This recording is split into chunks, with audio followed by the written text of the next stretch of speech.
Well, hello everybody, and thank you for joining this great podcast. Where I've been joined by Daryl Newsham and Jackie Gallagher this morning. Jackie from Donegal originally, and Daryl from Wales in the UK. Guys, you're very welcome. Thank you so much for coming along. Good morning. How are you? Hi. All good here on a bright, sunny Sydney day. The weather is fabulous. I'm going to jump straight into it. Daryl, maybe you could tell me a little bit about who you are and where you're from. Yep, so my name's Daryl. I'm from West Wales in the UK. I studied in Cardiff University. I moved over to Australia 5 years ago. That was with a nursing agency. I was doing shifts in Western Australia, Perth specifically. I worked there for about 3 months. And then with the agency, I moved to Queensland, worked in a few mental health units up there before moving to Sydney. I started in the forensic hospital as an agency nurse, and then I was offered sponsorship. And more recently, I've just got my permanent residency through the forensic hospital.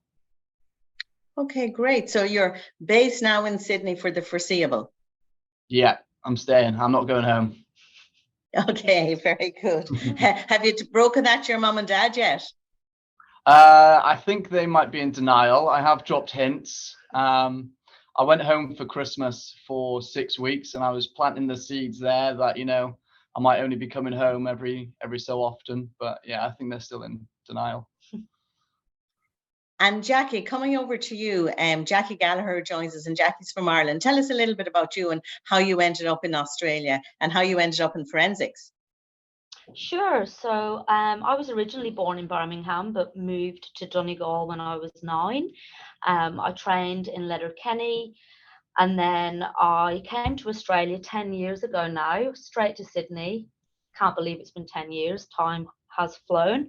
I originally came here through your recruitment agency, actually, and I ended up going to Concord Hospital, which was a fantastic hospital, but it was just a little bit too far away from Bondi Beach for me. So I I had to find something a bit closer. So I went to St. Vincent's. I was at St. Vincent's Hospital for about 5 years, and I actually got a nurse unit manager position there, which was really good experience, and that kind of set me up for moving to the forensic hospital, which I did 5 years ago. And I initially came as the ward manager of one of the male acute units here, and more recently I've been acting up as a clinical nurse consultant, which again is a fantastic position. So lots and lots of opportunities for me over the last 10 years. So that's a little bit about me. Okay, and how do they feel? Are mum and dad back in Donegal, or are they in Australia, or do they go back to Birmingham? So they're still in Donegal. Like Daryl, I do go back quite often. I was back at Christmas. I went back and told them that I was expecting my first baby, so that was exciting. Oh, congratulations! Thank you. So yeah, I like Daryl, been planting the seed that Australia might be where we base ourselves. I mean, we've been here 10 years. I can't see us rushing back anytime soon. But yeah, mum and dad will come out now in the next couple of months once baby's here. So that's very exciting. Very good. So obviously holidays, I mean, you're able to, Daryl, you said you were at home for 6 weeks. Were you home for as long as that, Jackie, or was it just 2 or 3 weeks? So I went home for a month, but I was actually home for 7 weeks in the summer. So when you work in Australia, you get really, really good leave. The work-life balance is just amazing. I think that's what draws a lot of us to come out here. You get 6 weeks leave if you work shift work, and then if you work a Monday to Friday job, you get 4 weeks. But it's absolutely fantastic. We also get allocated days off, and that's where once a month you get an extra day off, which again is fantastic and really helps with that work-life balance. I think, Daryl, you used to do shift work, and the night shifts are a lot longer, aren't they? Yeah, so the standard shift is 8 hours. So morning shift 8 hours, afternoon 8 hours, night shift 10 hours. In the forensic hospital as well, they've also got 10-hour day shifts, which suits some people. It makes it a bit easier for childcare if they need the extra day off. So they'll come in for the morning, and then they'll be leaving a little bit later in the evening. But then they're only Okay, working 4 shifts a week. brilliant. So, Daryl, maybe just move on. Tell us what it's like working in the forensic hospital. Really good. A lot better compared to back home. I feel a lot safer working in the forensic hospital. The training that's provided here is second to none. We feel really safe. We know with the nursing ratios that we've got in Australia, it's a lot easier to care for patients. We can provide better quality of care for our patients. Yeah. Yeah, I think Okay, and I'd echo what Daryl said there. I mean, I worked in, busy acute units, but then, coming to the forensic hospital, I've never felt safer. We have, our staff are so well trained. We have a really thorough 2-week orientation that gets people really prepared for the environment, and the teamwork is just fantastic. So I think, yeah, it's definitely the safest place I've ever worked, and that's what's kept me here for as long as it has. Compared to back home as well. So in the mental health units back in the UK, you'd have like maybe 1, 2, or 3 registered nurses, and then the rest of your team are like healthcare support workers. So there's a lot more pressure on the registered nurses to be doing like the documentation, the meds, etc., etc. Whereas in Australia, especially the forensic hospital, there's a lot more registered nurses floating around, and there's hardly any healthcare support workers. So like, for example, on Bronte, the male acute unit, we've got 25 patients, but we've got 11 registered nurses on per shift. so 25 patients, just to clarify that again now, 25 patients and 11 registered nurses on per shift. That's Yeah, excellent. and then we'd have 1 healthcare support worker. So the ratio Yeah. between registered nurses and the healthcare support workers is massively better here.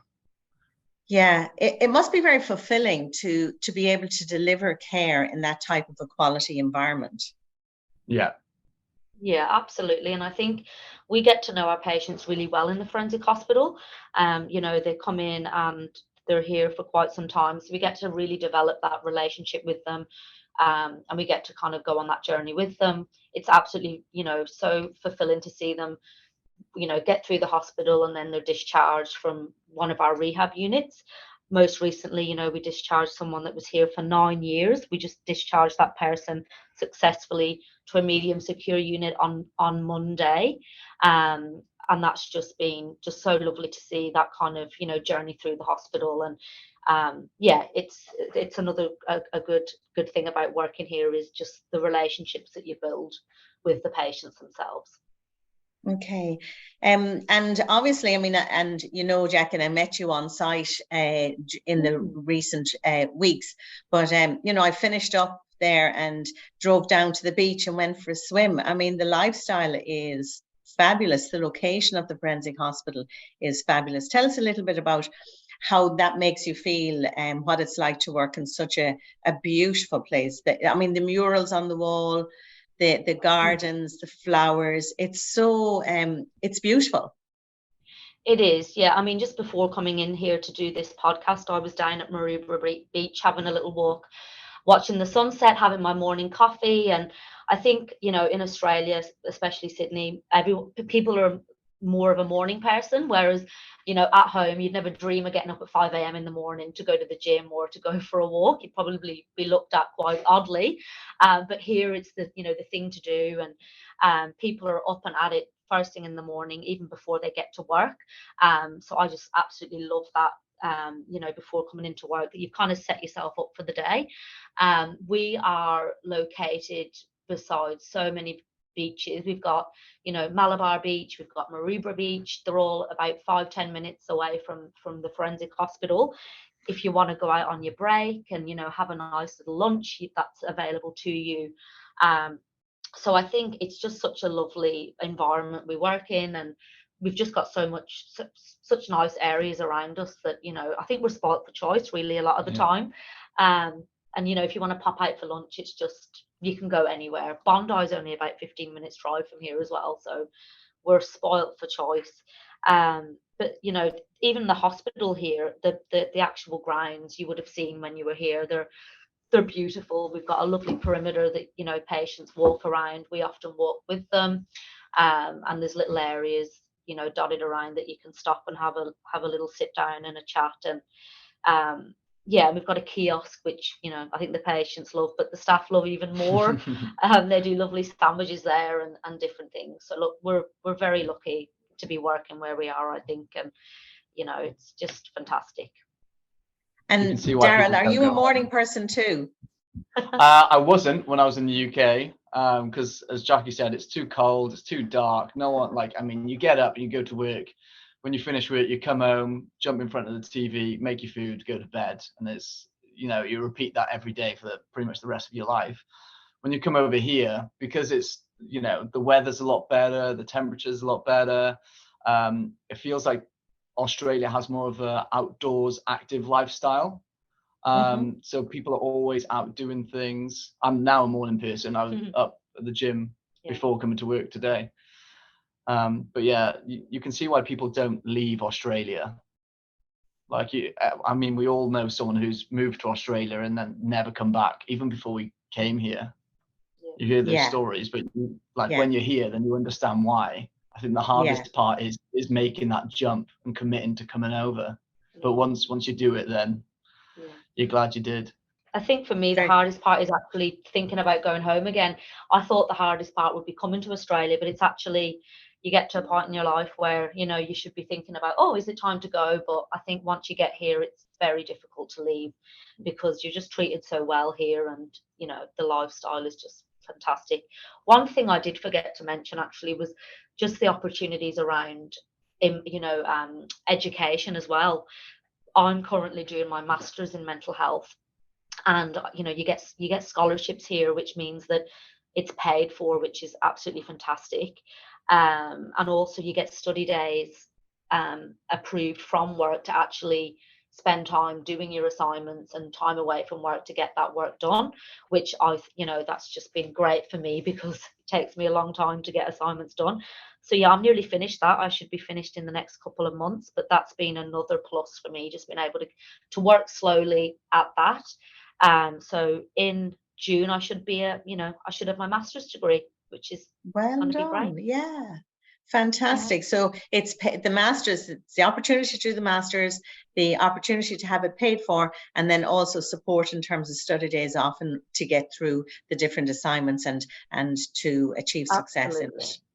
Okay, yeah, and you can work at your own pace as well. You know, if you want to do one subject a semester, or if you want to do two, if you want to do three, it's really flexible. So it's that, I think that's what draws a lot of people into studying here as well, because you've got, again, that work-life balance, which I think Australia have nailed down to a T, really. It's just fantastic. You had that paid for as well, didn't you? A scholarship. Yeah, the scholarship.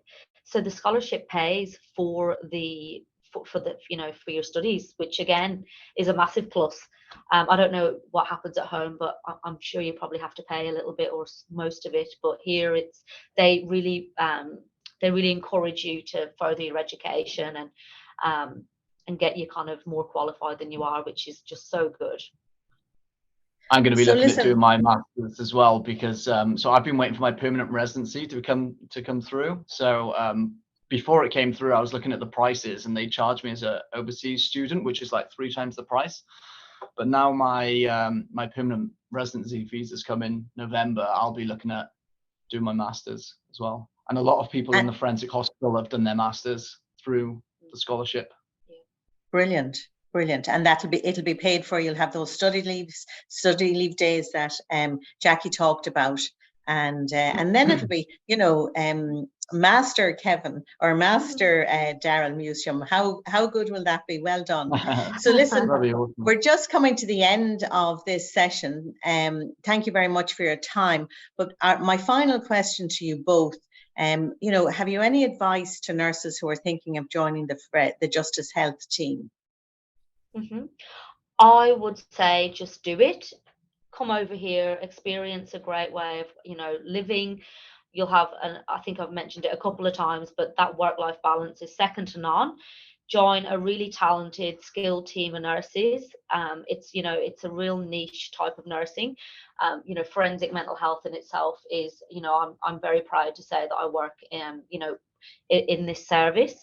And I've been here 5 years. I have I won't be leaving anytime soon.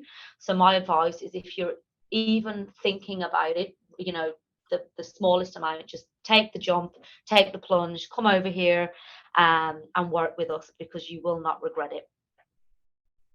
Thank you, Jackie. Daryl, any advice to the nurses thinking about joining the Justice Health team? Similar to what Jackie said, I initially came over with a friend, which made it a bit easier for me. I wasn't planning on staying in Australia at all. I thought I'll just come over for a year on a working holiday visa, get a taste for the nursing, see what it's like, and then I'll go back home. But I'm so glad that I plucked up the courage and came over with a friend, because when I was here, then I decided, right, actually, this is where I'm going to be staying. But yeah, just take the plunge, give it a go. Excellent. Excellent. Well, guys, thank you so much for your time this morning. It's been wonderful. It's lovely to hear, I suppose, the voices of people who are experiencing, the Australian dream and the Australian dream in the Justice Health team. So thank you very much. I've been joined by Daryl Mewsham and Jackie Gallagher this morning. Jackie from Donegal originally, and Daryl from Wales in the UK. It's been great to talk to you, and we'll be in touch again, please God, and I'll see you the next time I'm visiting Justice Health. Thank you both very much. Thank you. Thank you. Bye. Have a good one.